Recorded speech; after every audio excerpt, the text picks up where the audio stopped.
বিশ্বস্ত বন্ধু মানে নিঃশব্দে পাশে থাকা এক ছায়া। ঝড় উঠলেও যে হাতটা শক্ত করে ধরে রাখে।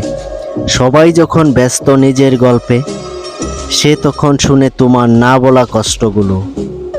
তার কাছে অভিনয় লাগে না, ভাঙা মন নিয়েও তার সামনে দাঁড়ানো যায় নির্ভয়ে। হাজার ভুলের ভিড়েও সে খুঁজে নেয় তোমার ভালো দিক, আর অন্ধকার রাতে জ্বালিয়ে দেয় ছোট্ট আশার প্রদীপ। বিশ্বস্ত বন্ধু মানে কথা না বললেও যার অনুভব কমে না, দূরে থাকলেও যার ভরসা ফুরায় না। জীবনের দীর্ঘ পথে অনেকেই আসে যায়, কিন্তু বিশ্বস্ত বন্ধু থাকে সময়, দূরত্ব আর ভুল বোঝাবুঝির ওপারে, অটুট এক নীরব বন্ধনের মতো।